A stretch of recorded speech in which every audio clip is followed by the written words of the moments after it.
Assalamualaikum warahmatullahi wabarakatuh.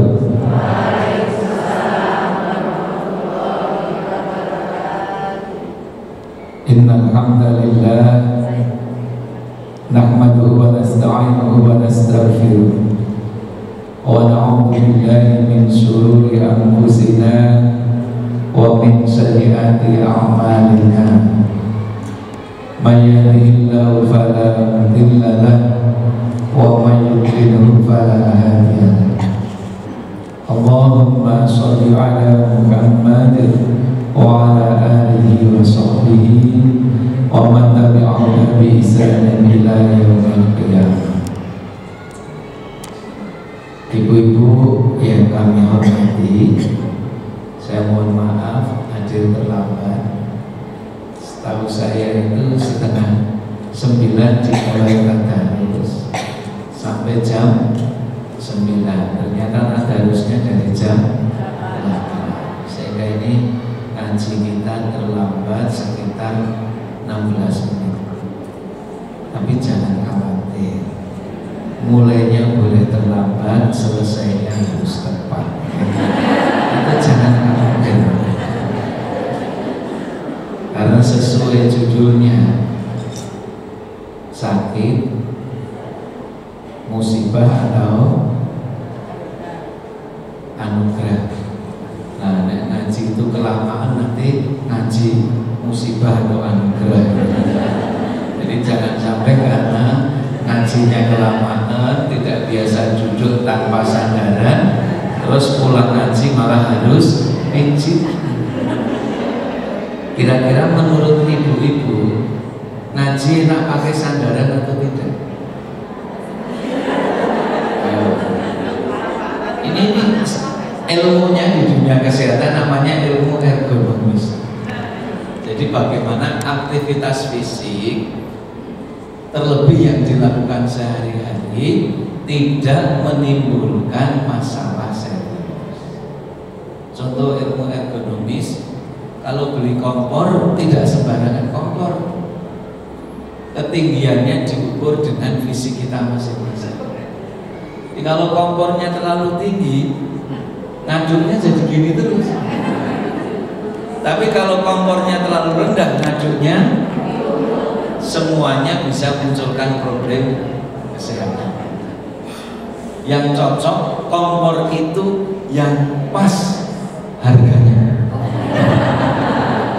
Karena kalau harganya berlebihan nanti problemnya yang lain. Itu untuk ergonomis. Nah, ngaji juga begitu. Bapak Ibu kalau umroh, ibu-ibu mampir di masjid di sekitar tanah suci sana. Itu di shop pertama biasanya ada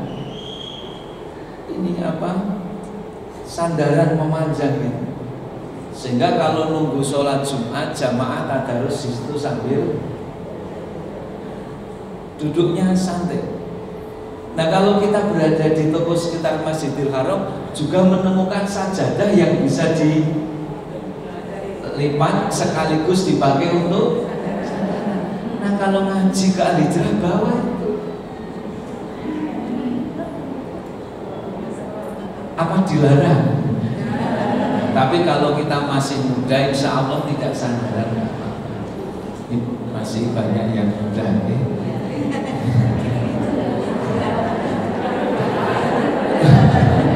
Cuma kata orang nggak bisa menipu diri kita sendiri. Sudah disiapkan berkhidmat, tapi lama-lama lah kok ya geringan, kok mulai semutan. Akhirnya kemudian kakinya harus kok bisa semutan. Gimana ceritanya bisa semutan? Karena gulanya tidak ditutup.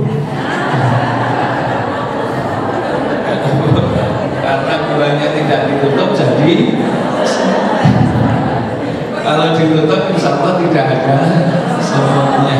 Karena ada yang tanya, lupa kok bisa kok kita rasanya seperti semutan. Pas duduk, kalau belum bergerak, semutannya belum muncul.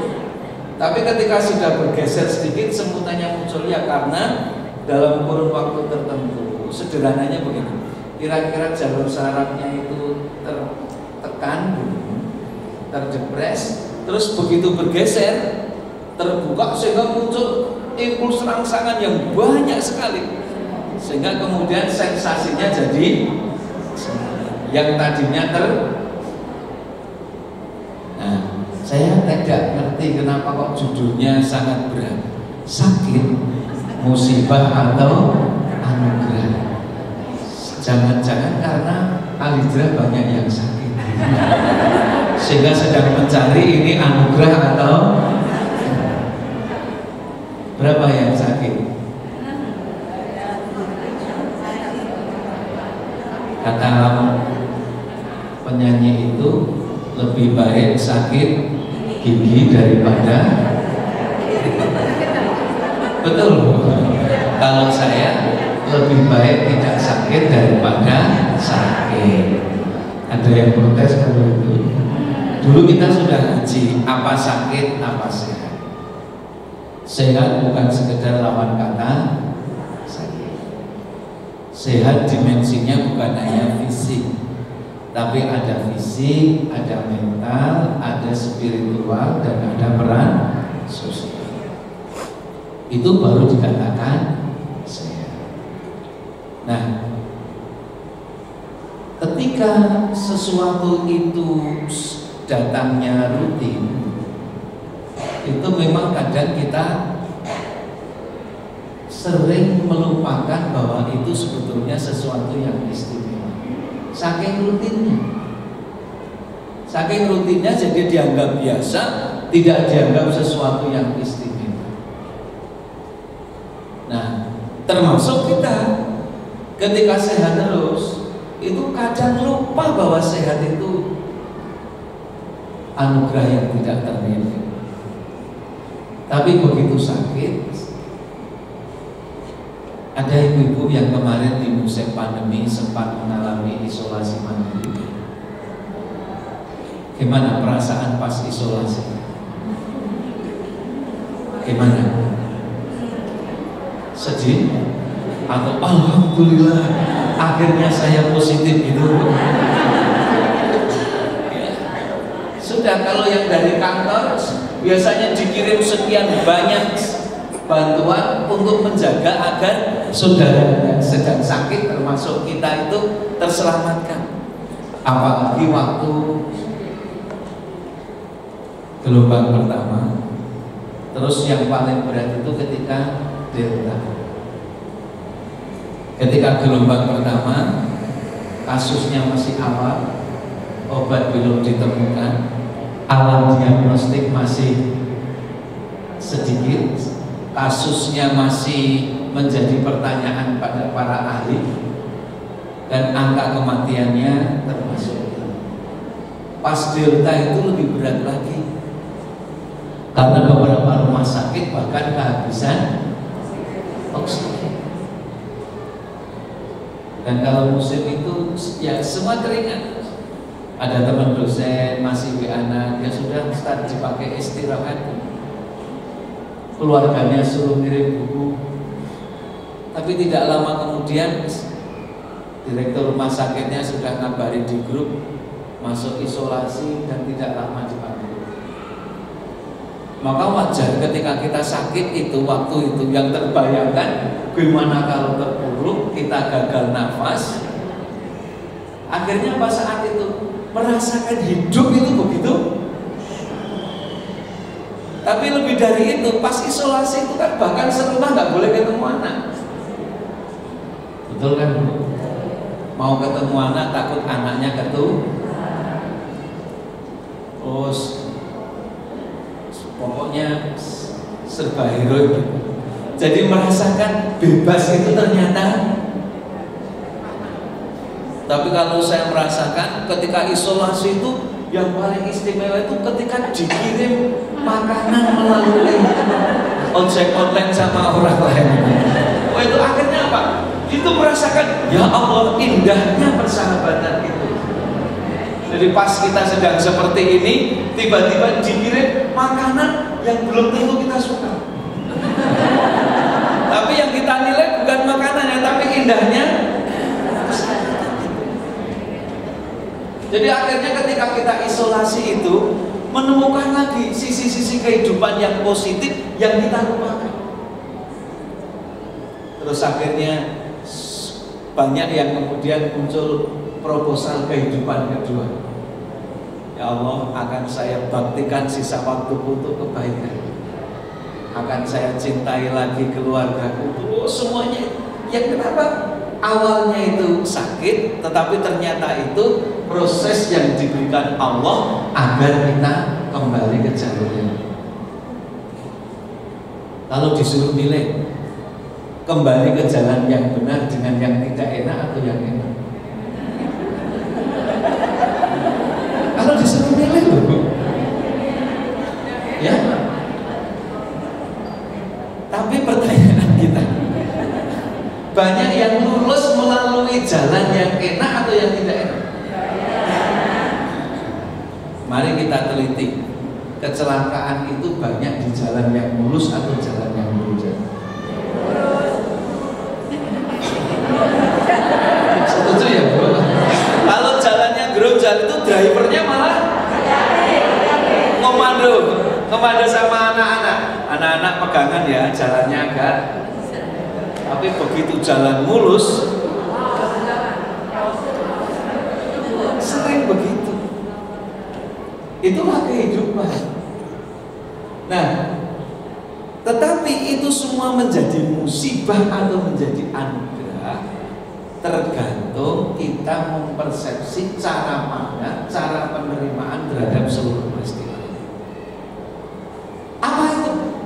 Semuanya, kebaikan atau keburukan, yang menyenangkan atau yang sepintas terlihat menyedihkan, itu menjadi musibah atau menjadi anugerah tergantung cara pandang, persepsi. Orang dikasih rezeki, dikirimi transfer 50 juta, tidak dianggap sebagai anugerah karena dia punya keinginan harusnya 75, sehingga ketika dikirim 50 itu masih dongkol. Lagi mengkhianati ini. Bukan kemudian alhamdulillah sudah dikirim 50, nagihnya tinggal. Ya banyak peristiwa. Nah sekarang kita masuk satu. Saya itu lupa tidak pesan untuk menyiapkan LCD. Tapi kalau LCD pas terang juga tidak kelihatan. Oleh karena itu biar saya saja yang lihat layarnya.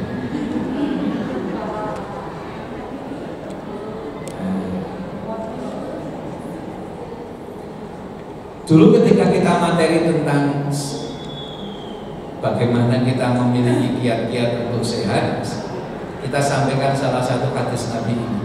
Ajabali al-mril mu'min. Sungguh menakjubkan seluruh yang terjadi pada orang yang beriman itu. Apa kata Rasul? Ketika peristiwa yang terjadi itu sesuai dengan ekspektasinya, seperti yang dikehendaki, maka Rasul mengatakan dia bersyukur dan kesyukuran itu menjadikan kebaikan. Dan kalau peristiwa yang terjadi itu di luar yang dia kehendaki, dia sabar, dan sabarnya itu menjadikan kebaikan. Jadi kalau orang beriman menghadapi peristiwa itu kuncinya apa Bu? Sabar dan syukur. Sabar dan syukur. Sabar untuk apa? Sabar untuk apa? Untuk nama warung soto. Ada warung soto Pak. Jadi kalau menerima peristiwa tidak seperti yang dikehendaki, yang pertama muncul adalah perilaku akhlak sabar. Sabar terhadap peristiwa ini. Kalau peristiwanya menyenangkan, maka dia terus bersyukur. Ibu, kalau bersyukur dengan peristiwa yang menyenangkan, itu mungkin kita bisa. Tapi cerita-cerita orang soleh, bahkan dia masih bisa bersyukur sekalipun peristiwanya tidak menyenangkan. Apa ada ceritanya? Masih ingat cerita dulu itu? Dua orang musafir sedang jalan, karena capek istirahat di bawah pohon. Paham? Di bawah pohon. Kira-kira pohon apa?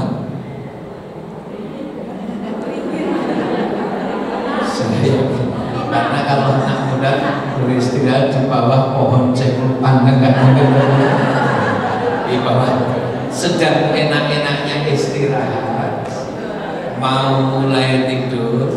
Kenapa kalau siang hari di bawah pohon yang rindang kok jadi seger? Masih ingat pelajaran SD?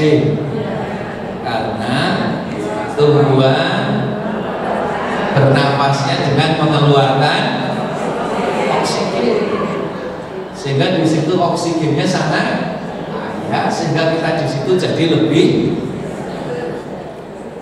Sedang minyak seperti itu, di situ dikisahkan salah satu musafir tadi kejatuhan benda agak panas di hidungnya. Benda agak panas. Ibu mendengar ceritanya, kira-kira yang jatuh apa? Apa Bu?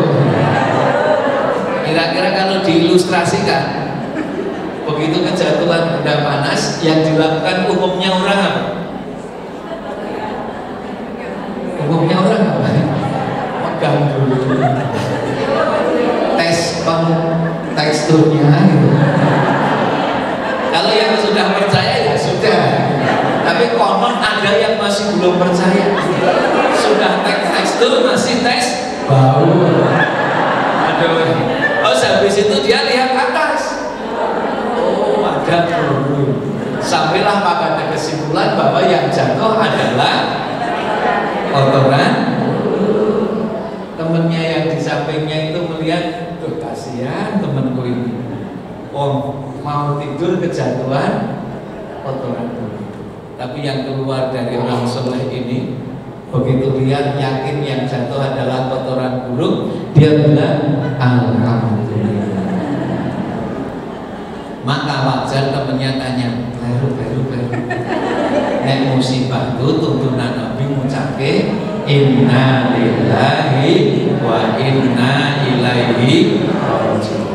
Itu di surat Al-Baqarah ya. Orang yang sabar itu salah satu cirinya adalah alladzina idza asobahum musibah qalu inna lillahi wa inna ilaihi raji'un. Tapi apa yang keluar jawaban dari teman ini?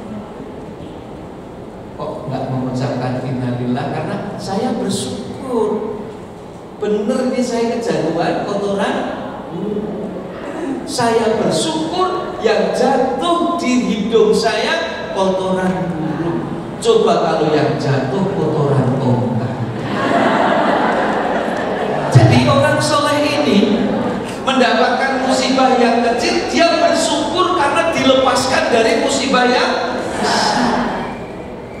Kalau cerita di daerah kita, itu ketemu simbah-simbah kita. Kalau kita lihat banyak orang tua dulu itu kan usaha bisnis, kadang sukses. Terus suatu ketika dikisahkan ada yang rumahnya terbakar, tokonya itu. Wajar kalau kemudian saudara-saudara pada datang. Nyun sewu budhe nembe sakit sowan sakmenika. Pas kalau wingi musibah dereng sakit mriki. Ora apa boleh yo ngerti wong kesibukan dhewe-dhewe. Ada sing mboten iso basa Jawa. Gak apa-apa, semuanya sibuk. Terus gimana? Ditanya lagi, udah ludes nih, jangan warung ludes nih, udah apa? Udah yang menem atine tadi, ya ludes le, alhamdulillah, orang korban. Dia tahu dagangannya habis, modal untuk bangkit lagi mungkin besar, tapi si Bude tadi dengan tenang mengatakan, alhamdulillah tidak ada korban. Nah, ini sebetulnya sudut pandang melihat setiap peristiwa itu. Ada lagi kisah dari kitab klasik ini. Kisahnya tentang seorang raja yang karena melakukan aktivitas terus jarinya itu luka. Sebut saja orang kedua di kerajaan itu, kalau kita di sini namanya patih ya. Kalau di negara sana sering disebutnya perdana. Sudah begitu, terus dipanggil itu perdana menterinya itu. Nah, sambil melihat lukanya yang hampir patah seperti itu, tapi perdana menteri yang baik ini sambil menyebut, sudah tahu luka kayak gitu, perdana menteri nyebutnya, benar-benar Bapak kita, insya Allah ada kebaikan. Fihi khair. Rajanya tadi roto-roto senang. Sampai ini gimana? Jelas rajamu jarinya mau putus kayak gini kok malah bilang insya Allah ada kebaikan. Kamu seneng ya? Saya cedera kayak gini. Singkat cerita, dia minta pengawal penjarakan nih perdana menteri yang tidak tahu diri. Malah seneng rajanya seperti itu. Akhirnya dirawat, jarinya sembuh tapi cacat. Jangan dibayangkan jarinya kiwir-kiwir, jadi cacat. Lah raja ini sangat suka berburu, sangat suka berburu. Maka dikisahkan di kitab itu dia berburu bersama dengan para pengawal. Saking berburu asik, dia masuk semakin dalam, ketemu suku yang masih berperilaku kanibal, terus rombongan ini ditangkap. Bahkan sebagian ada yang meninggal. Nah, rupanya di situ disebutkan di kelompok manusia yang masih primitif itu punya kebiasaan masih mengorbankan manusia kepada yang dianggap berkuasa. Dipilihlah orang-orang ini, maka pilihan jelas ketemu, dicari akan dikorbankan, mesti yang paling saya tahu. Kira-kira di antara ini siapa yang fisiknya paling bagus? Rajanya. Pakaiannya paling baik, terus dipilih, dan rajanya yang ditanyakan kepada, kalau kita nyebutnya guru spiritualnya. Begitu sudah diteliti, bagus, tapi ternyata guru spiritualnya tadi, bahasa Jawanya dukunnya tadi, tahu bahwa cacat jarinya, jempolnya hampir putus tadi, terus tidak bisa, dewa tidak akan menerima pengorbanan yang cacat. Terus akhirnya ngobrol-ngobrol, sudah orang cacat ini jangan di sini, dan dilepaskan saja. Akhirnya si raja itu dilepaskan, terus dia segera pulang. Apa yang dilakukan pertama kali raja sampai di rumah? Dia langsung ke penjara, ketemu dengan perdana menterinya sambil ngomong, bener kata-kata. Ternyata kamu ngomong itu betul. Dulu pas saya sedang terluka, kamu bilang fihi khair, ada kebaikan. Ternyata betul, gara-gara kecelakaan kemarin itu jari saya hampir putus, saya tidak jadi mati. Terus si rajanya mengucapkan terima kasih. Ya, saya mohon maaf, saya bebaskan. Terus siapa? Perdana Menterinya gimana? Nggak usah berterima kasih, bilang aja. Saya yang malah harus berterima kasih. Loh kok berterima kasih? Kamu seneng ya saya penjarakan? Kalau saya tidak Baginda penjarakan, mesti seperti biasa Baginda ngajak saya berburu. Ya dong? Terus saya terjadi. Ketika Baginda tidak lolos karena jarinya hampir putus, kira-kira siapa yang dipilih setelah Baginda? Perdana Menterinya ngomong, pakaian yang paling bagus setelah Baginda ya saya. Mesti yang dikorbankan selanjutnya adalah, sehingga Baginda dulu ketika Baginda memenjarakan saya pun sudah mengatakan di dalam hati, fihi khair, saya yakin dipenjarakan ini ada. Itu kisah menyebutkan orang itu selalu berusaha mencari hikmah apa di balik peristiwa-peristiwa itu, sehingga dia tidak menjadikan terpuruk dengan apa yang terjadi, sehingga dia selalu berusaha menemukan pasti Allah yang maha baik selalu berkeinginan baik untuk. Itu memahami hadis Nabi, menakjubkan seorang mukmin, seluruh peristiwa menjadikan dia itu luar biasa. Nah sekarang bagaimana kita?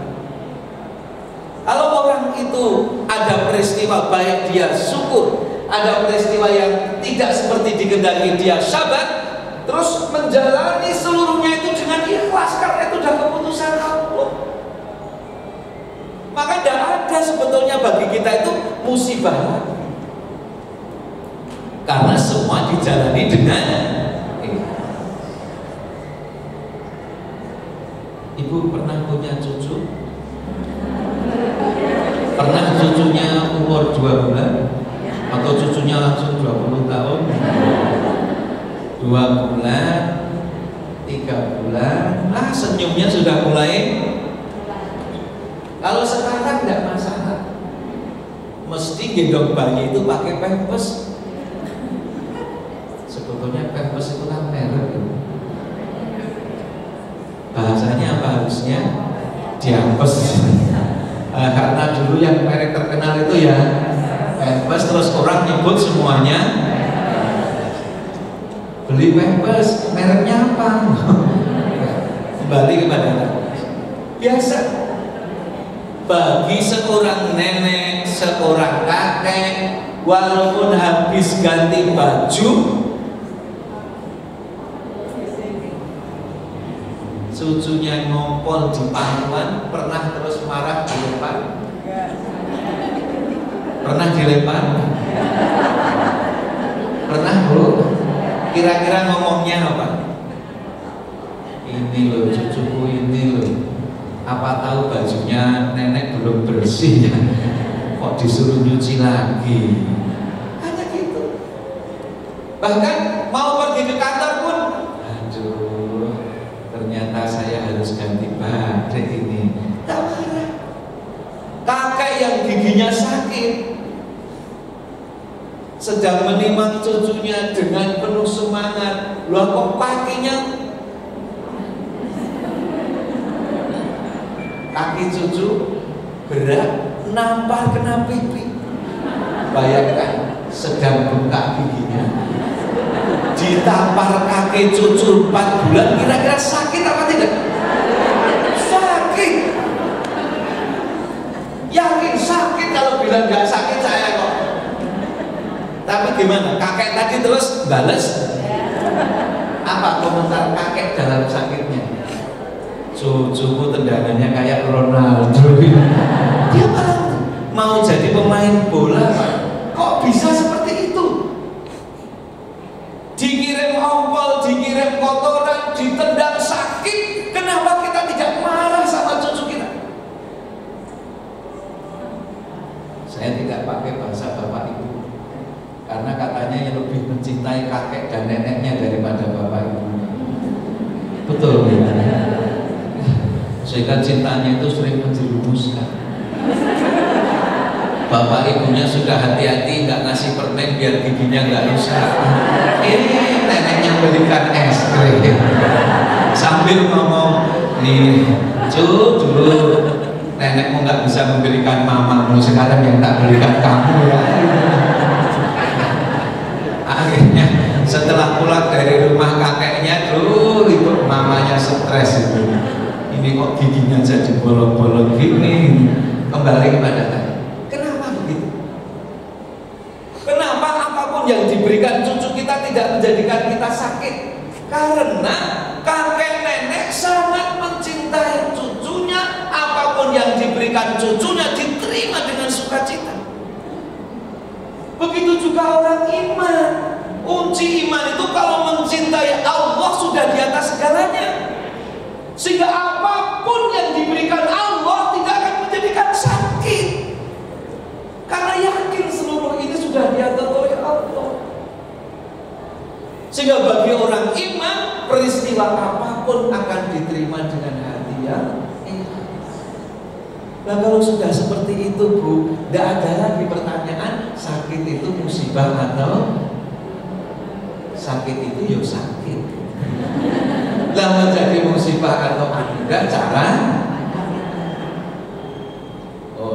Mulai sekarang memahami hidup memang kita harus seperti itu. Sering kalau di saya dokter saraf itu kan yang sering tanya itu terutama nyeri punggung. Kalau nyeri kepala itu saya lebih gampang jawabnya. Tanggal berapa? Tahu kan Bu? Kalau tanggalnya itu sudah mendekati akhir biasa pada nyeri. Tapi kalau nyeri punggung itu jarak yang berhubungan dengan, dan kalau nyeri imannya itu sudah struktural. Kalau kita nyebutnya sering masyarakat Jawa nyebutnya saraf kejepit itu. ANP yang prosesnya memang lama dan kadang mengganggu terus. Itu yang sering terjadi. Akhirnya pasiennya nggak sabar. Karena nggak sabar terus akhirnya suka belanja kemana-mana. Setiap di sana ada pengobatan didatangi, sana ada pengobatan didatangi. Tuku ini, sampai kumen nganggo minyak tanah dicampur garam, dicampur macam-macam. Jangan lupa merinsanya. Gitu. Saya pernah dapat itu. Ya kalau sudah gitu nggak bisa dimarahin, pasien kok dimarah. Sudah datang jadi seperti ini, ya sudah Bu, ini sudah terlanjur, besok lagi nggak usah, salepnya pelan-pelan. Terus gimana ngatasin? Sebab kalau sudah sakit itu sangat terganggu, sangat terganggu.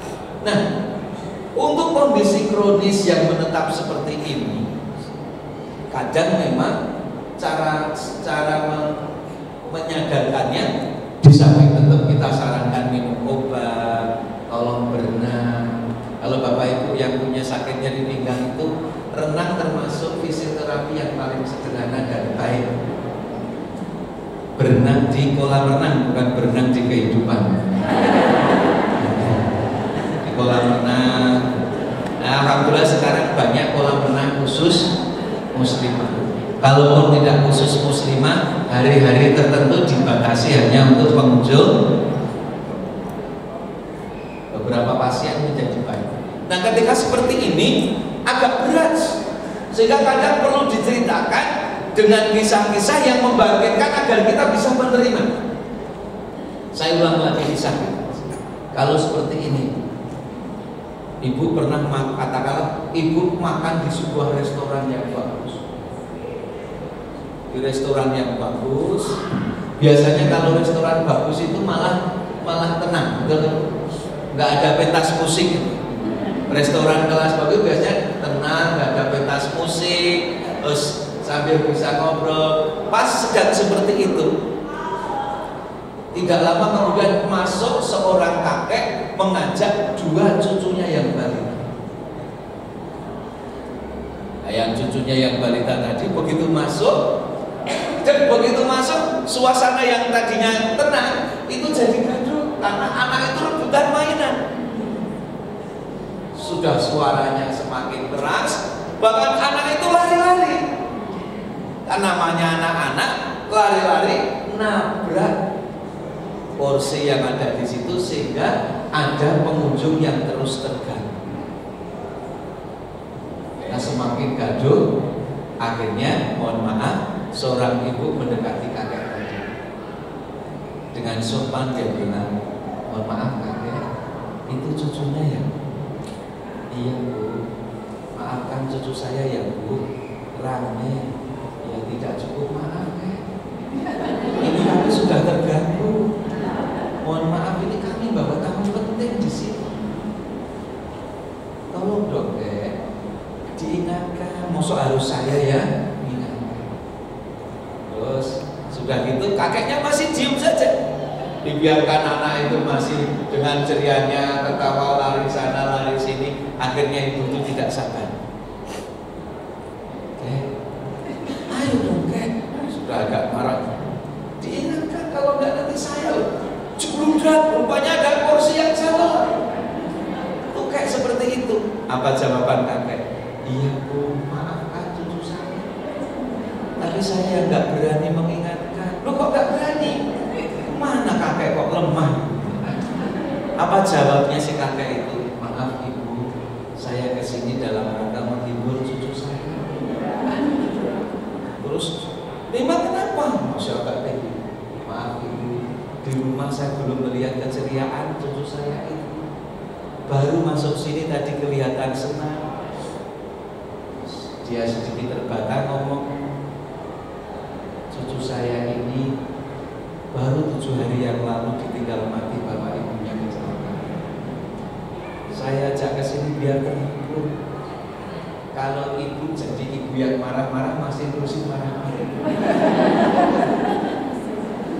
Sudah nggak jadi marah tuh. Bahkan malah mungkin ibu mendekati anak itu dielus. Walaupun anak itu masih rame, masih seperti itu, ibu benjengannya sudah berkurang. Dikasih permen. Gitu juga ketika kita menghadapi peristiwa yang sepintas itu masih menjengkelkan. Tapi kalau ada penerimaan, penderitaannya. Nah, penerimaan itu sebetulnya adalah bahasa. Nah, oleh karena itu, mari kita kawal betul agar kita ikhlas. Nah, bagaimana Pak kalau saya ini kemudian didiagnosa punya penyakit tertentu? Saya kasih contoh kisah orang yang punya sakit hipertensi, tiroidin, darah tinggi, ya hipertensi. Karena kalau saya nyebut hipertensi ini tidak semua orang iya, tapi yang banyak itu memang ibu-ibu makmur itu seringnya adalah kolesterol tinggi, trigliserid, HDL-nya rendah, LDL-nya tinggi, asam urat, gitu.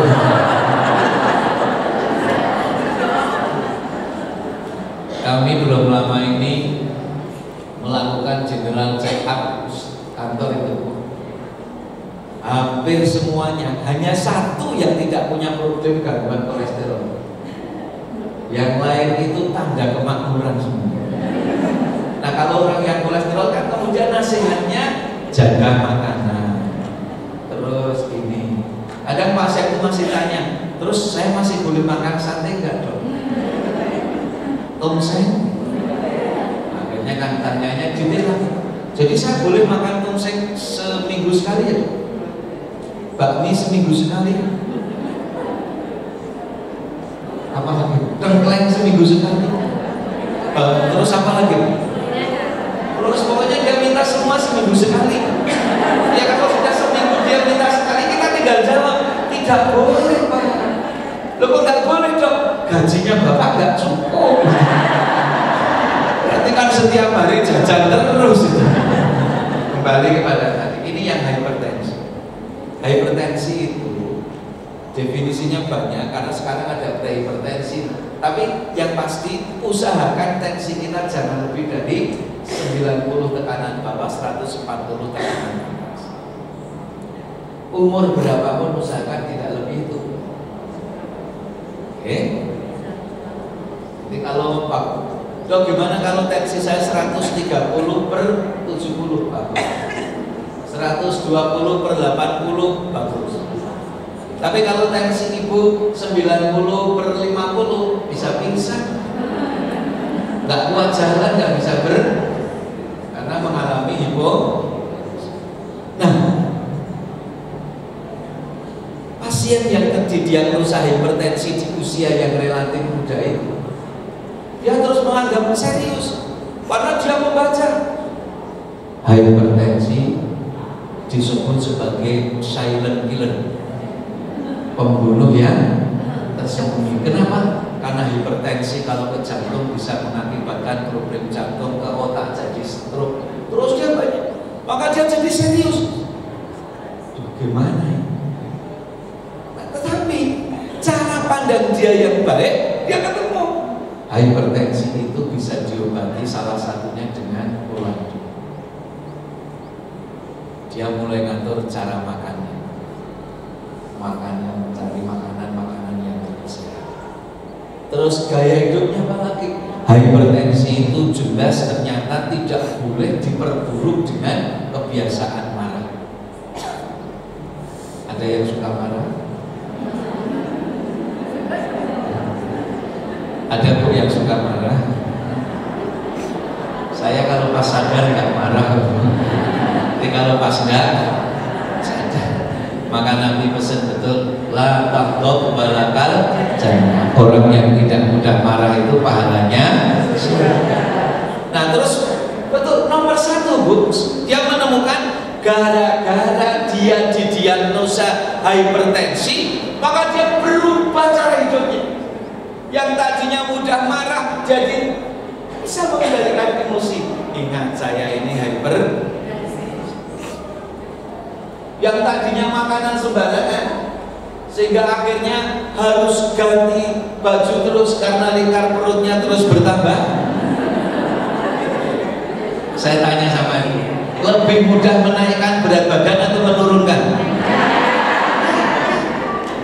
Apalagi kalau usia kita di atas 47, mau naik 3 kilo itu gampang, mau turun setengah kilo.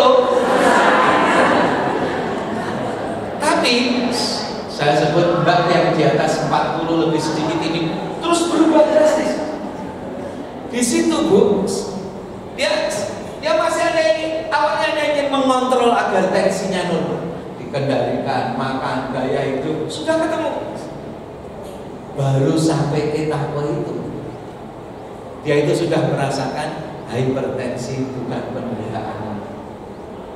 Tapi karena dia tahu tensi itu pagi sore aja berbeda, maka harus kontrol rutin. Yang dia lakukan adalah terus rajin ke rumah sakit, berobat, ngontrol, tanya kepada dokter yang merawat, dan yang dia temukan kalau dia ke rumah sakit itu yang antri bersamanya ketemu banyak orang yang problem sakitnya itu lebih. Terus habis itu kalau gitu dia tuh jadi senyum. Alhamdulillah saya cuma pasien ini sudah begini, pasien itu begitu. Dan yang terakhir apa yang dia? Kalau dia ngobrol sama pasien-pasien yang lebih berat tadi itu, dia heran orang ini tetap semangat. Jadi dia yang habis stroke, dia dengan semangatnya karena hipertensi stroke, dia dengan semangatnya seperti itu. Terus yang ketiga dia temukan, tidak ada jalan bagi saya, harus lebih semangat. Tidak boleh lagi, tidak ada jalan lain bagi saya kecuali lebih semangat dari orang itu. Bu, hanya dalam waktu singkat, hipertensi yang tadinya bagi mbak ini menakutkan merubah dirinya jadi hidupnya lebih baik, lebih bersyukur, lebih punya motivasi hidup karena ternyata itu belum ada apa-apanya dibandingkan yang lain. Kalau cara pandang terhadap peristiwa itu seperti itu, Masya Allah semuanya jadi ilmu. Saat ini kantor membaca. Nek ngoten ada doanya. selalu berdoa kepada Allah agar kita itu dijadikan hati yang mutmainnah, hatinya yang selalu tenang. Yang Al-Quran bahkan menyebut jiwa-jiwa yang tenang itu yang diperintahkan dipanggil untuk masuk surga. Ya ayyuhan nafsul mutmainnah irji'i ila rabbiki radiyatan mardiyah. Terus wadkhuli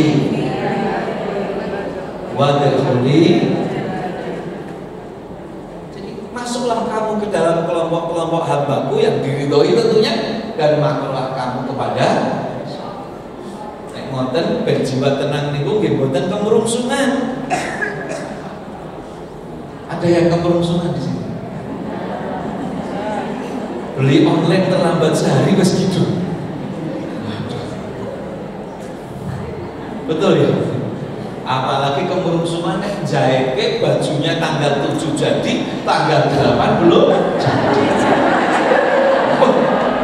Itu sudah geger. Kok belum jadi? Ini tanggal 10 mau saya pakai. Mau dipakai kemana toh Mbak? Saya tuh mau taklim. Di mana? Ya biasa di Alinjero. Dengan baju kemarin masih bagus, saya sudah niat setiap ngaji harus ganti baju. Sudah. Kalau kayak gitu yang terjadi mesti isinya cuma galau dan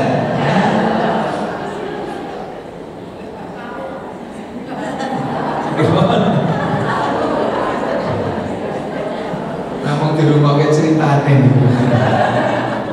Nah terus yang terakhir, Bu.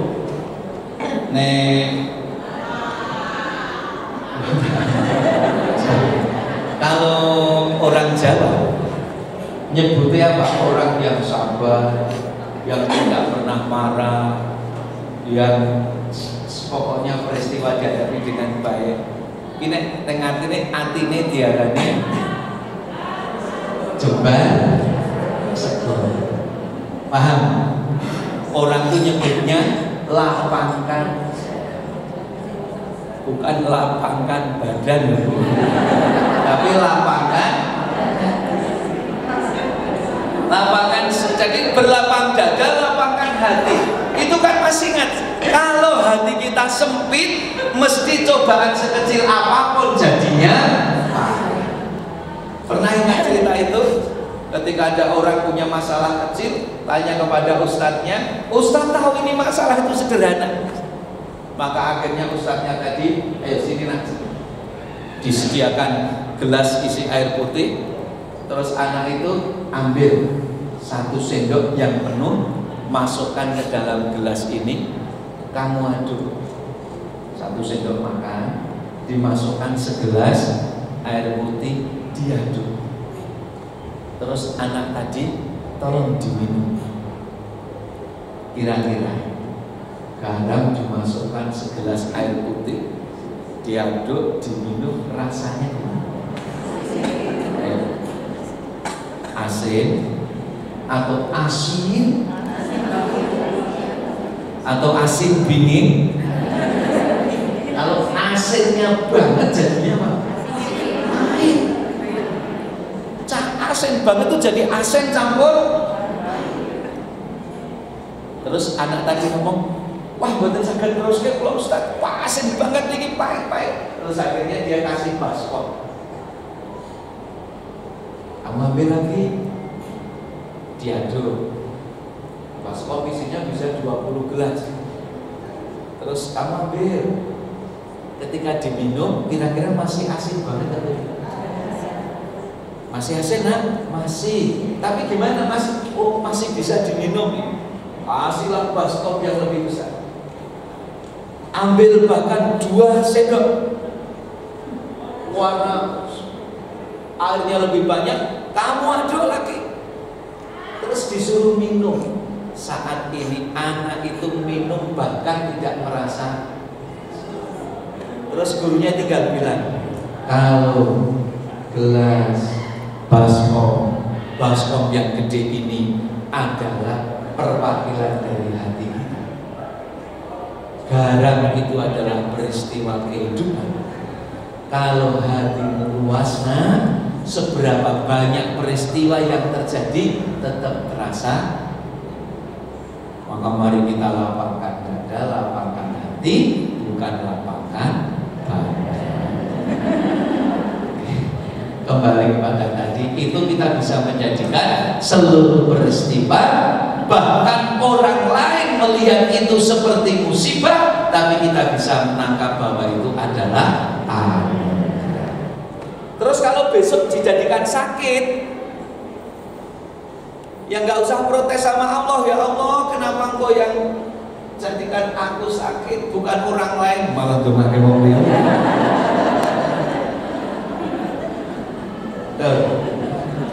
Betul ya Bu. Ini kalau tiba-tiba kita jalan di sini nih, karena jalan ya Bu. Terus ada teras itu, terus ada uang jatuh $100. Kata kira-kira yang dilakukan ibu apa? Tidak ada orang. Ini mas, tidak ada orang. Pokoknya kalau ada uang seperti kira-kira wajar diambil atau diambil. Kalau pertama kali jatuh itu mesti diambil karena delok dulu. Kayak orang sih kan tidak ada, betul kan? Betul? Besok berikutnya lewat di situ ambil lagi, keserang dalam 2 menit. Hari ketiga kan begitu terus. Wes pokoknya yang dicari seperti itu. Orang dalam 2 menit. Sampai suatu ketika ibu lewat, kok nggak ada uang jatuh? Kira-kira apa yang dilakukan? Saya dalam dulu. Estek, yo kan gitu. Betul. Nah, kadang sakit itu seperti itu. Dulu pas amal-amal mendapatkan kesuksesan, terima kasih ya Allah. Terus jalan kesuksesan, hidup itu berjalan dengan mulus. Tidak pernah ingat Allah lagi, karena sudah seperti rutinitas. Baru itu di stop sebentar oleh Allah, terus kita jadi ingat Allah lagi. Ya Allah, apa salah? Apa dosa? Padahal salahnya lali kali Gusti. Yakinlah bahwa etapa-etapa itu agar kita semakin dekat kepada